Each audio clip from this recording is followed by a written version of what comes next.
Hola, soy Beli, tu host de este podcast y pertenezco a la comunidad LGTBQ+. Bienvenidas, bienvenidos y bienvenidas a Arcoiris de Sonrisas, un espacio para todas las personas. Hoy tenemos un programa dedicado a un personaje insigne de la comunidad. Estaremos hablando de la vida de Harvey Milk.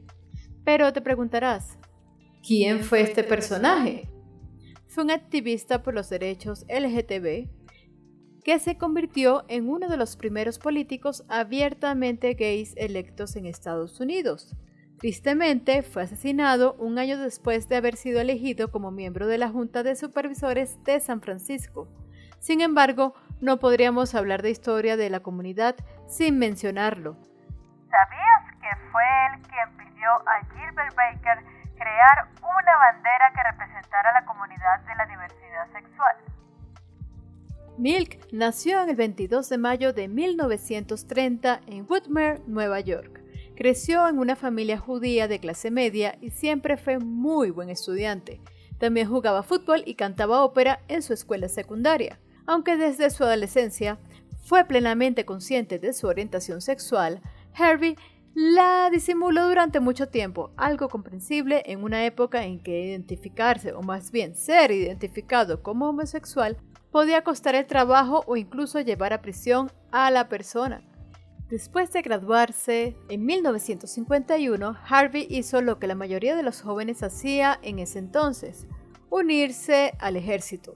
Pero a diferencia de otros que fueron reclutados para pelear en la guerra con Corea, Harvey se quedó en su país sirviendo como profesor de buceo en una base en San Diego, California. En 1955, expulsado y liberado de su puesto como teniente junior de las Fuerzas Armadas, después de haber sido cuestionado con respecto a su orientación sexual, después de su tiempo en el US Navy, Harvey Milk fue maestro en una escuela pública en Long Island y analista de acciones. También se involucró en producciones de obras musicales en Broadway como Hair y Jesucristo Superestrella.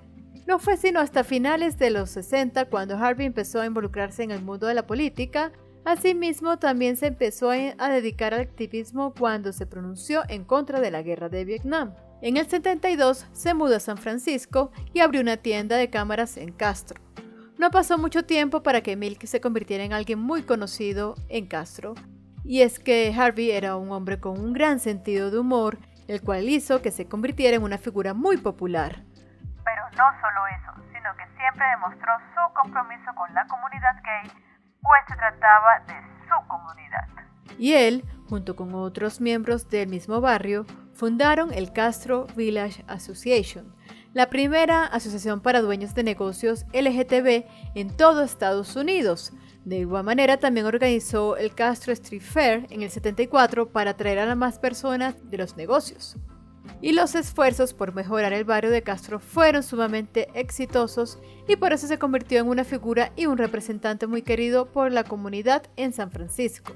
La vida errante de Milk cambió cuando conoció San Francisco a finales de los años 70. Castro Cámara se convirtió en uno de los lugares más vivos y que más vida irradiaba en el barrio. Un sitio de encuentro en filosofar en general y hablar de la política en particular. En el 73, Harvey intentó obtener un puesto como supervisor de la ciudad de San Francisco. Lamentablemente, no lo logró. George Moscone, su amigo y su aliado, que entonces era alcalde de San Francisco, le asignó un puesto en la Asamblea Estatal de California, pues se había conseguido una cantidad apreciable de votos. Por supuesto que Harvey no tiró la toalla, sino todo lo contrario, volvió a hacer la campaña en las dos elecciones siguientes, autopodándose como el alcalde de la calle Castro. Muchos criticaron sus campañas, pues decían que Milk era un extravagante, descarado y directo, incluso teatral. Y sí, por eso tanta gente lo amaba.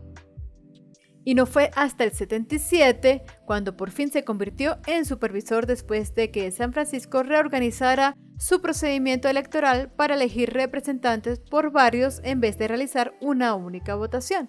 Él estuvo solo 11 meses en el puesto de supervisor municipal, pero durante ese tiempo se encargó de la aprobación de una estricta ordenanza sobre los derechos de las personas LGTB en San Francisco. Su carrera política seguía cosechando éxitos y su popularidad seguía creciendo. En el año 78, el desfile del orgullo gay en San Francisco reunió una impresionante multitud de más de 250,000 personas. Él participó sentado en la parte trasera de un coche descapotable y pronunció un memorable discurso en favor de la visibilidad y la unidad de la comunidad gay. Textualmente dijo: "Les pido a mis hermanos y hermanas gay que se comprometan a luchar. No conquistaremos nuestros derechos quedándonos callados dentro de nuestros armarios. Estamos saliendo de ellos para luchar contra las mentiras, los mitos, las distorsiones. Estoy cansado de la conspiración del silencio". Sin embargo, pues no era el agrado de todo el mundo. Y no de Dan White, un colega de la junta de supervisores que tenía unas ideas conservadoras y que era una persona mentalmente inestable. Esta persona solicitó su renuncia, pero días después se arrepintió. Y tanto el alcalde Moscone como Milk se opusieron al reingreso de esta persona. El lunes 27 de noviembre, Moscone había convocado una rueda de prensa para anunciar quién sería el sustituto de White, pero el evento nunca llegó a celebrarse. White, ex militar y bombero, se introdujo en el ayuntamiento de San Francisco por una ventana del sótano para burlar los detectores de metal. Fue hasta el despacho de Moscone y le disparó 4 veces. Poco después se encontró con Milk en los pasillos del edificio y le disparó 5 veces, 2 de ellas en la cabeza. Horas después se entregó a la policía. El doble asesinato conmocionó a toda la ciudad. Entre 25,000 y 40,000 personas se congregaron esa noche de forma espontánea en Castro y marcharon en silencio con sus velas encendidas hasta el ayuntamiento. Los titulares de la prensa del día siguiente decían: Lunes negro, una ciudad en agonía.